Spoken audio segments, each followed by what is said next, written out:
दोस्तों, भगवान शिव को समर्पित मंदिर आपको भारत देश के कोने कोने में देखने को मिल जाएंगे, जिनमें भगवान शिव के प्रतीक के रूप में शिवलिंग की पूजा की जाती है। इन सभी में से सबसे खास हैं 12 ज्योतिर्लिंग, जो सभी हमारे देश में स्थित हैं। इन सभी के लिए कहा जाता है कि ये स्वयंभू शिवलिंग है। ऐसा बताया जाता है कि जहाँ जहाँ भी ये 12 ज्योतिर्लिंग स्थित हैं, वहाँ महादेव ज्योति के रूप में उत्पन्न हुए थे। इन सभी ज्योतिर्लिंगों में से भीमाशंकर ज्योतिर्लिंग की आज हम आपको जानकारी देने वाले हैं। भीमाशंकर ज्योतिर्लिंग के मूल स्वरूप के दर्शनों को बेहद दुर्लभ और महत्वपूर्ण माना जाता है। इसकी जानकारी भी हम आपको आज अपने ब्लॉग में देंगे, तो आप अंत तक इस ब्लॉग को ध्यान से देखिएगा और जानकारी प्राप्त करिएगा। लेकिन आगे की जानकारी बताने से पहले आपसे प्रार्थना है कि हमारे चैनल को सब्सक्राइब करना बिल्कुल ना भूलें। तो चलिए दोस्तों, तैयार हो जाइए। आज हम आपको ले चल रहे हैं भीमाशंकर के दर्शन कराने के लिए। दोस्तों, प्रसिद्ध धार्मिक केंद्र भीमाशंकर महाराष्ट्र में पुणे से करीब 100 किलोमीटर दूर स्थित सह्याद्री पर्वत पर है। यह स्थान नासिक से लगभग 180 किलोमीटर दूर है। यह मंदिर भारत में पाए जाने वाले 12 ज्योतिर्लिंगों में से 6ठे स्थान पर आता है। यहाँ पहुँचने का रास्ता बड़ा घुमावदार हिल स्टेशन की तरह से है। रास्ते में पड़ते हैं स्ट्रॉबेरी के बाग, आम के बाग तथा प्याज की खेती भी आपको देखने को मिल जाएगी।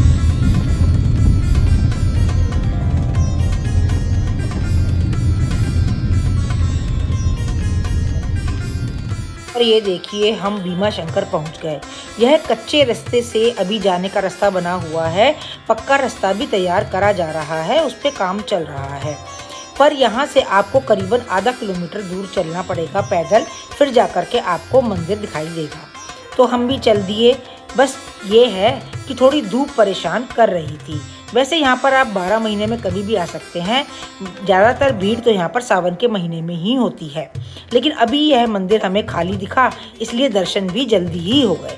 चलिए अंदर हमारे साथ दर्शन करने के लिए। ये बाजार से होकर के रास्ता जो है मंदिर की तरफ जाती है, सीढ़ियाँ। बाजार सारा बंद था, दोपहर को यहाँ पर बाजार बंद हो जाता है, लेकिन दर्शन खुले रहते हैं। कच्चा रास्ता और आने वाले त्योहारों के लिए काम चलने के कारण रास्ता कुछ दुर्गम सा लग रहा था। यह मंदिर के अंदर का दृश्य है। यहाँ करीबन आपको 50 से 60 सीढ़ियाँ जो हैं उतर करके नीचे मंदिर के प्रांगण में पहुँचेंगे। फिर यहाँ से रेलिंग लगी हुई है और लाइन लगती है, जहाँ से घूम करके आप मंदिर के द्वार तक पहुँचते हैं। यहाँ पर भी दोस्तों मोबाइल ले जाना अलाउड नहीं था, लेकिन आप अपनी जेब में रख सकते हैं। पर वीडियो बनाने की सख्त मनाही थी, लेकिन किसी तरह से हमने छुपते छुपाते वीडियो बना लिया। देखिए सामने जो लोहे की सीढ़ियाँ दिखाई दे रही हैं, ये अंदर की तरफ ले जाती हैं। यह भीमाशंकर ज्योतिर्लिंग का मुख्य द्वार है। इसके अंदर ही भगवान विराजमान है। इसके एक तरफ गणपति जी विराजमान है और दूसरी तरफ काल भैरव विराजमान है। अब जल्दी से आप ज्योतिर्लिंग के दर्शन करिए। जल्दी से दर्शन करके हम लोग भी बाहर निकल गए। यहाँ पर महादेव का त्रिशूल लगाया हुआ है। एक तरह का सेल्फी पॉइंट बना रखा है। लोग यहाँ पर आकर के अपने परिवार के साथ फोटो भी खिंचवाते हैं। आरती के समय और त्योहारों के समय बाबा को चांदी के छतर से और सुनहरे रंग के बॉर्डर से ढक दिया जाता है, और वैसे बाबा का रूप असल में यह वाला है। आपकी जानकारी के लिए बता दें कि भीमाशंकर ज्योतिर्लिंग को मोटेश्वर महादेव के नाम से भी जाना जाता है। ऐसा कहा जाता है कि शिवजी ने यहाँ पर कुंभकर्ण के बेटे का वध किया था, तभी से यहाँ पर यह मंदिर स्थापित है। मन्नत मांगते हैं तो पूरी हो जाती है। मन्नत मांगे लोगों ने। अच्छा अच्छा अच्छा। आरती लो बाबा की। यह जो आपने अभी देखा, यह शनिदेव का सिद्ध मंदिर है। यहाँ पर धागा बांधने से शनिदेव आपकी मुरादें पूरी करते हैं।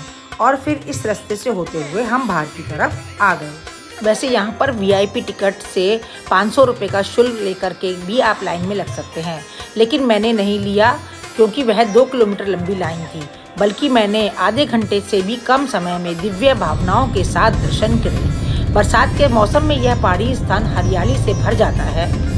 भीमाशंकर ज्योतिर्लिंग मंदिर के दर्शन करने के साथ साथ यदि आप वहां के आसपास के दर्शनीय स्थल घूमने जा रहे हैं तो हम आपको बता दें कि भीमाशंकर ज्योतिर्लिंग के आसपास लो बजट से लेकर हाई बजट के कई होटल आपको मिल जाएंगे। चूँकि यह सारा इलाका पहाड़ी क्षेत्र से और जंगल से घिरा हुआ है, इसलिए बहुत ज़्यादा सुविधा तो यहाँ पर नहीं है, लेकिन कुछ सुविधा यहाँ पर आपको मिल जाएगी। और जाने के लिए हम आपको बता दें कि यहाँ पर कोई अपना हवाई अड्डा नहीं है। निकटतम हवाई अड्डा पुणे है। पुणे से भीमाशंकर की दूरी 110 किलोमीटर की है। बाय रोड यह सभी राष्ट्रीय राजमार्गों से जुड़ा हुआ है। यदि आप और कोई जानकारी हमसे प्राप्त करना चाहते हैं तो प्लीज़ कमेंट बॉक्स में लिख करके आप हमें सूचित कर सकते हैं। वैसे आपको ये ब्लॉग कैसा लगा? यदि पसंद आए तो आप एक लाइक, शेयर और सब्सक्राइब तो कर ही सकते हैं। मिलते हैं अगले ब्लॉग में, तब तक के लिए ओम नमः शिवाय।